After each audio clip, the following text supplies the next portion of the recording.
With all the precise definitions and symbols, math class can sometimes seem a little abstract. But we really do use logic and mathematical thinking all over the place. Like, say you help run a mall and want to know what kinds of stores customers visit so you can understand what attracts them. Some people might only come for the food court, while others are searching for the latest fashion trends. But they might come for both.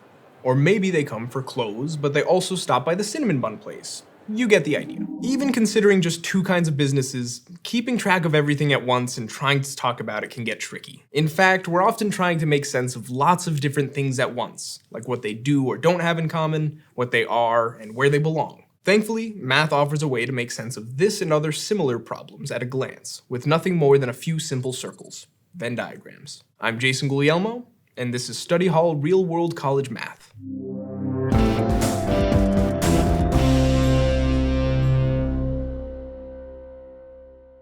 So far, we've looked at sets, or collections of objects that are well defined. In general, sets give us the mathematical language for organizing, categorizing, and defining things. We also came across sets within sets, and sets that describe the relationship between other sets. And even with just those tools, we were able to discuss a lot about different situations. But when we look at how sets fit together, and what that means for whatever situation we're working with, it can get confusing. So in this episode, we're going to see how visualizing sets helps us quickly and clearly make sense of and organize things. The way we often do that is with Venn diagrams, which are illustrations that show the relationships between sets. You may have seen these before. They're the big overlapping circles with things inside. So if you ever used a Venn diagram in a presentation at school, you were secretly doing set theory. Comparing different customers is one scenario where they come in handy. But Venn diagrams can be used to visualize all kinds of categories and even data. We'll get to the more complex stuff in a moment, but it helps to be crystal clear on the basics. Essentially, the idea is to represent sets by showing their elements inside a circle. For instance, let's take a set of friends who all meet up at the mall on Saturdays. Abayomi, Benji, Jamal, and Daniel. Remember that sets are well defined, so there's clear criteria for whether something does or does not belong in it. And we can think of that criteria as a kind of boundary. The things in the set are inside the boundary, while things outside the set are, well, outside. In our case, either you're one of the friends meeting up at the mall on Saturdays, or you're not. So we'd list the names of the set members inside a boundary. Their position doesn't matter so much, so long as they're inside of it. In practice, any closed shape is fine, but we tend to keep things neat and simple and make them circles. That's great, but the real usefulness of Venn diagrams is showing us how sets relate to other elements in whatever universe we're working in. Like say Fatima is another friend in the group who doesn't go to the mall on Saturday because she's at swim practice. In our diagram, we'd put her outside the circle for the set and put a rectangle around the whole thing. The rectangle represents our universal set, which is made up of all the elements that exist in whatever scenario we're working with. In our case, that's the entire friendship group, with our set specifically showing the mall goers represented by a circle. And that's pretty much it. We've arrived at basically the same construction that mathematician John Venn came up with in the late 1800s. His work popularized this way of representing sets, which is why we call them Venn diagrams. Though like with most developments, Venn was building on the work of many people. Many mathematicians before Venn, like Leonhard Euler, explored similar ideas of representing sets with circles and boundaries, though with some small differences. In our example, it doesn't seem like we learned much, but things get interesting when we have more than one set. Let's assume this same group of friends meets at the mall one Saturday and have conflicted views on where to go. Abayomi and Benji are both pumped to check out one of the sneaker stores. Daniel is really focused on the cinnamon bun place, and Jamal likes the sound of both of those things. Now let's let our mall goers be the universal set, and their preferences will be the sets we represent with circles. We have one circle for sneaker lovers, and another for cinnamon bun aficionados. That means Abayomi and Benji definitely go in the sneaker circle, and Daniel definitely goes in the cinnamon bun circle, but Jamal needs some more thought. For our Venn diagram to be useful, when we look at their name, we need to quickly see where they belong inside the circles for each set. What's more, when it comes to sets, every element only appears once and can't be repeated. After all, really they're just one person, and what we want to show is that they belong to both of these sets at once. In the language of sets, Jamal is in the intersection of these two sets, which we talked more about in our last episode. So as you might have guessed, in a Venn diagram, their rightful place is in the intersection of the circles, the part where they overlap. That way, they're in the boundary of both circles, which shows they're in both sets. This is where Venn diagrams shine. At a glance, rather than listing who wants what, you can pretty much see the relationships right away. With a small number of people, you can even see which set has more members.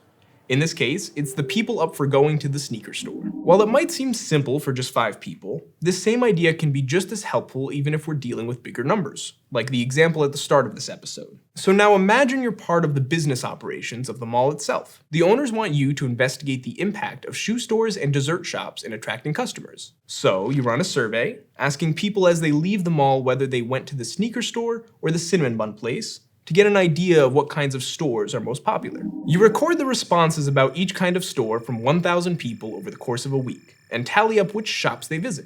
You find that 700 people visited the sneaker store on their visit, 640 people visited the cinnamon bun shop, and 140 people said they didn't go to either one. But once you're back at your computer cleaning up the data, it seems like something weird happened. You know you only surveyed 1,000 people, but your tallies add up to almost 1,500 people.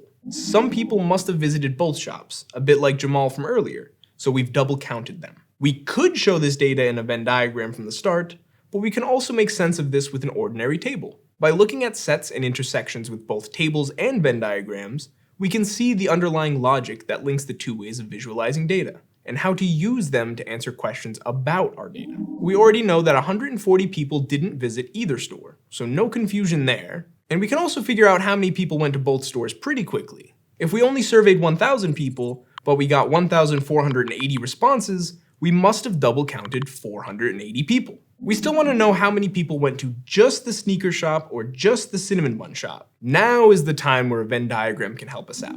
As before, we'll have 2 sets in our Venn diagram for cinnamon bun and sneaker store visitors. Our universal set will be the set of all the customers we surveyed, so everyone who didn't go to either store will sit outside the circles, and that 480 will go in the intersection. But we also know that 700 people in total visited the sneaker store, so the total inside the circle representing the sneaker store set must add up to 700. So to get the people who only visited the sneaker store, we subtract 480 from 700 to get 220 people.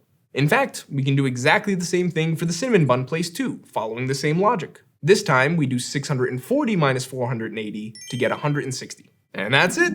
It turns out that both stores are reasonably popular, with the sneaker store narrowly beating the cinnamon bun place, but more people actually went to both stores on the same trip than went to any single store alone. So maybe the combination of both stores is what keeps people coming. With 2 stores, although Venn diagrams made keeping track of how intersections and subsets come together a little quicker, the table did a pretty good job too, and it's helpful for understanding the logic of sets and the different ways we can communicate information to have a look at how the 2 correspond to each other and show the same information. So, use what works for you. Now, of course, there are way more than just 2 stores in a mall, so we could have compared 3 stores, like cinnamon buns, sneakers, and a cell phone store. Or even more, but unfortunately, this might have been a struggle for our table.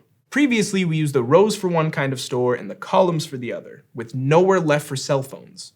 But 3 stores is no problem for a Venn diagram. We're representing the responses from 1,000 customers just like before, except we have 3 sets and 4 different intersections between them. 3 of those intersections are where someone visits 2 stores, and 1 is where someone visits all 3. That makes sense, since the middle, where all 3 circles simultaneously overlap, is contained within each of their boundaries, so any elements there belong to all 3 sets, just like we saw for 2 sets. The same idea applies no matter how many circles we have. With this diagram, we can make more observations, like the fact that people who visit the cell phone store are almost as likely to visit just that store as they are to also go to another shop during their mall trip, unlike the cinnamon bun and sneaker places. Or that not many people visit all 3 stores in one go, which might influence how the owners arrange the stores across the mall. With the power of Venn diagrams, just 3 circles help us get to know the customers, their preferences, and their behavior. And as you might be thinking, we could even extend this to 4 or even 5 stores. But although we focused on stores, in general, any kinds of sets or data with intersections between them can be plotted in the same way to make sense of them, which is why Venn diagrams are a go-to visualization to start with.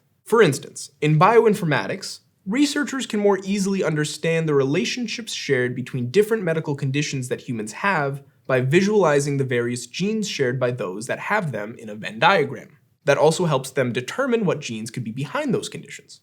In fact, visualizing information is a helpful way to understand the relationships behind ideas and data. Our eyes and minds can often more quickly interpret what we see rather than racking our brains over long lists of items and abstract relationships. Venn diagrams are just one instance we'll see of how visualizing data helps us make sense of the world around us, and even notice patterns we might not have initially seen. In our next episode, we'll return to something we've probably all been doing for as long as we could talk: counting.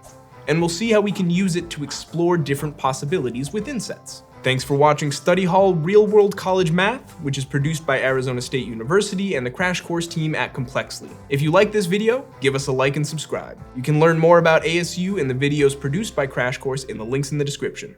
See you next time.